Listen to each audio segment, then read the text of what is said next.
കൈലാസ് വേലടിയേക്ക് സ്വാഗതം. ഒരു കോക്കോല മത്തി അല്ലെങ്കിൽ ചുണ്ട് നീണ്ട മീൻ, അത് നമുക്കൊന്ന് കറി വെച്ച് കണ്ടാലോ? പഴയ രീതിയിലാണ്, പുതിയതായിട്ടൊന്നും ഞാൻ ചേർക്കുന്നില്ല. പഴയ രീതിയിൽ എൻ്റെ അമ്മയൊക്കെ എനിക്ക് കറി വെച്ച് തരുന്ന രീതി. ഇച്ചിരി വെളിച്ചെണ്ണ ഏറെ ഒഴിക്കും, നമ്മുടെ പച്ച വെളിച്ചെണ്ണ.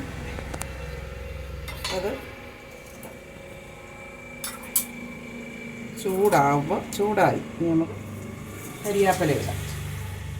നമ്മുടെ ഫ്രഷ് കരിയാപ്പല കരി വെച്ചുകൊണ്ട് ചേർക്കും.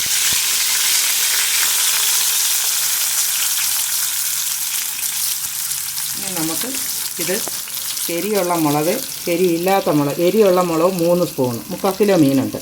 പിന്നെ എരിയില്ലാത്തത് 1 സ്പൂൺ. പിന്നെ ഇത് ശകലം മല്ലി, കാരണം 2-3 ദിവസത്തേക്കുണ്ട്, അതുകൊണ്ട് മല്ലി കുറച്ചേ എത്തുള്ളൂ. 3 സ്പൂൺ എരിയുള്ള മുളകുണ്ട്, പാണ്ടിമുളക്. അല്ലാത്ത പിരിയമുളകിൻ്റെ പൊടി 1 സ്പൂൺ. ഇച്ചിരി എരിയൊക്കെ വേണം. മീൻകറിയല്ലേ, 3/4 കിലോ മീനോളം ഉണ്ട്. പിന്നെ വിലക്കുറവായതുകൊണ്ട് 100 രൂപയ്ക്ക് അത്രയും കിട്ടി. ഒത്തിരി വലുതൊന്നും അല്ല.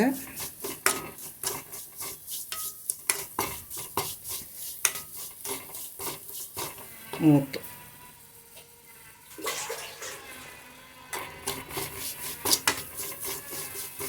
നമുക്ക് വെള്ളം ഒഴിക്കും. നമുക്ക് ഇച്ചിരി മഞ്ഞൾ, ഇത് ഞാൻ അരച്ച് വെച്ചിരുന്ന മഞ്ഞളാണ്, ഉണക്ക മഞ്ഞൾ അരച്ച് വെച്ച അത് ഇച്ചിരി ഇടാം. ഇച്ചിരി കായപ്പൊടി ഞാനിടും. നിങ്ങളൊന്ന് ഇട്ട് നോക്കുക, ഒരു പ്രത്യേക രുചിയുണ്ട്. ഒരു ശകലം ഇങ്ങനെ ഒന്ന് കുടഞ്ഞ് ശകലം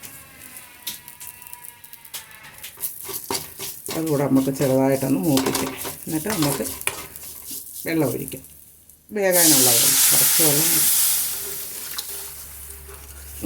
എത്രയും മതി.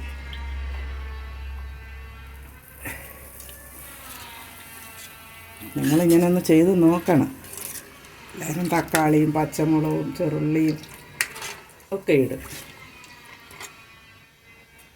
പിന്നെ പുളി ചതച്ച് വെച്ച ഇത് ഇച്ചിരി നേരത്തെ ഇടേണ്ടതായിരുന്നു, മറന്നുപോയി. അത് ഇതിനകത്ത് കിടക്കാം.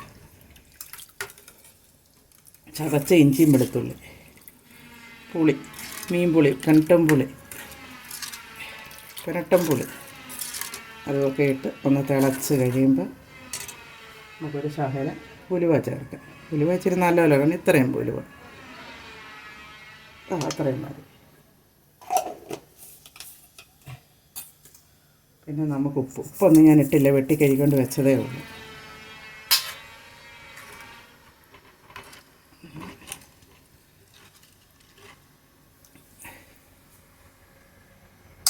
നമുക്ക് മീൻ പറക്കിയിടാം. തിരിച്ച് ചട്ടിക്കകത്തോട്ടങ്ങ് ഒഴിച്ചാലും മതി.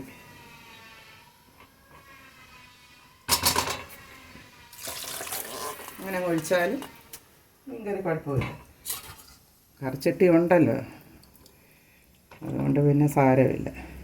ഈ കുഞ്ഞു വീടിയ ഇതിനിയും തിളച്ച് പറ്റി പുളിയെല്ലാം ഇറങ്ങി, അതിന് ഉപ്പും എല്ലാം ആവശ്യത്തിന് ചേർത്ത്.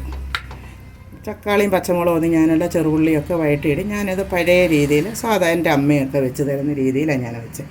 നിങ്ങളും ഇങ്ങനെ ഒന്ന് വെച്ച് പോകുക. അറിയാമേത്ത കുഞ്ഞുങ്ങളൊക്കെ വെച്ച് പഠിക്കണം, പഠിച്ച് കൂട്ടണം.